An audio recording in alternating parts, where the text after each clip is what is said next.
ഇന്ന് ഞാൻ നിങ്ങളോട് പറയുന്നത് ഒഡീഷയിലെ പുരി ജഗന്നാഥൻ്റെ കഥയാണ്. ഭഗവാൻ കൃഷ്ണൻ ശരീരം ഉപേക്ഷിച്ചപ്പോൾ ശരീരം മുഴുവൻ പഞ്ചഭൂതങ്ങളായി കാണപ്പെട്ടു.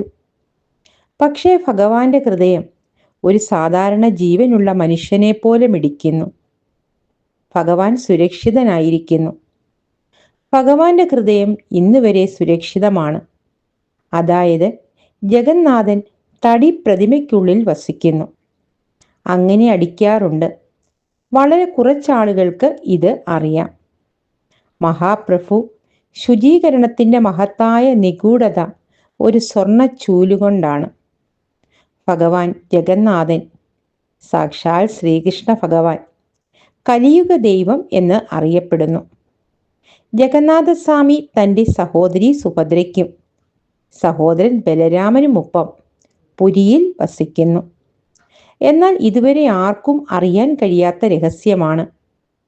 ഓരോ 12 വർഷം കൂടുമ്പോഴും ഭഗവാന്റെ പ്രതിമ മാറ്റപ്പെടുന്നു. ആ സമയത്തെ നഗരം മുഴുവൻ ഇരുട്ടാണ്. അതായത് നഗരത്തിലെ മുഴുവൻ വിളക്കുകളും അണയുന്നു. വിളക്കുകൾ അണച്ചതിന് ശേഷം CRPF സൈന്യം ക്ഷേത്ര പരിസരം 4 വശത്തു നിന്നും വളയുന്നു. ആ സമയത്ത് ആർക്കും ക്ഷേത്രത്തിൽ പോകാനാവില്ല. ക്ഷേത്രത്തിനകത്ത് ഇരുട്ടു പരക്കുന്നു. പൂജാരിയുടെ കണ്ണുകൾ ഒരു സ്ട്രിപ്പ് കൊണ്ട് ബന്ധിച്ചിരിക്കുന്നു. പുരോഹിതന്റെ കൈകളിൽ കയ്യുറകളുണ്ട്. അവൻ പഴയ വിഗ്രഹത്തിൽ നിന്നും ബ്രഹ്മദ്രവ്യം മാറ്റി പുതിയ പ്രതിമയിൽ വെക്കുന്നു. എന്താണ് ഈ ബ്രഹ്മദ്രവ്യം? ഇന്നുവരെ ആർക്കും അറിയില്ല, ആരും കണ്ടിട്ടില്ല. ആയിരക്കണക്കിന് വർഷങ്ങളായി ഈ പ്രതിമ ഒരു പ്രതിമയിൽ നിന്ന് മറ്റൊന്നിലേക്ക് മാറ്റപ്പെടുകയാണ്. ഇതൊരു അമാനുഷിക വസ്തുവാണ്. സ്പർശിച്ചാൽ തന്നെ മനുഷ്യ ശരീരത്തിലെ തുണിക്കഷ്ണങ്ങൾ പറന്നു പോകും. ഈ ബ്രഹ്മദ്രവ്യം ഭഗവാൻ ശ്രീകൃഷ്ണൻ്റേതാണ്. എന്നാൽ ഇതെന്താണെന്ന് ആർക്കും അറിയില്ല. ഈ പ്രക്രിയ മുഴുവൻ സംഭവിക്കുന്നു 12 വർഷത്തിലൊരിക്കൽ. ആ സമയത്തെ സുരക്ഷ വളരെ കൂടുതലാണ്. എന്നാൽ മഹാപ്രഭു ജഗന്നാഥന്റെ പ്രതിമയിൽ എന്താണുള്ളതെന്ന് ഒരു പുരോഹിതനും ഇന്നുവരെ പറയാൻ കഴിഞ്ഞില്ല. ചില വൈദികർ പറയുന്നു, ഞങ്ങൾ അവനെ കയ്യിലെടുക്കുമ്പോൾ അതൊരു മുയലിനെ പോലെ കുതിച്ചുകൊണ്ടിരിക്കുന്നു. കണ്ണുകളിലൊരു സ്ട്രിപ്പ് ഉണ്ടായിരുന്നു, കയ്യിൽ കയ്യുറകൾ ഉണ്ടായിരുന്നു. ഞങ്ങൾക്കത് അനുഭവിക്കാൻ കഴിയും. ഇന്നും എല്ലാ വർഷവും ജഗന്നാഥ യാത്രയോടനുബന്ധിച്ച് പുരിയിലെ രാജാവ് തന്നെ സ്വർണ്ണ ചൂലുമായി തൂത്തുവാരാൻ വരുന്നു. ഭഗവാൻ ജഗന്നാഥ ക്ഷേത്രത്തിനുള്ളിൽ ആദ്യം ചുവട് വെക്കുമ്പോൾ തന്നെ ഉള്ളിൽ കടൽ തിരകളുടെ ശബ്ദം കേൾക്കില്ല.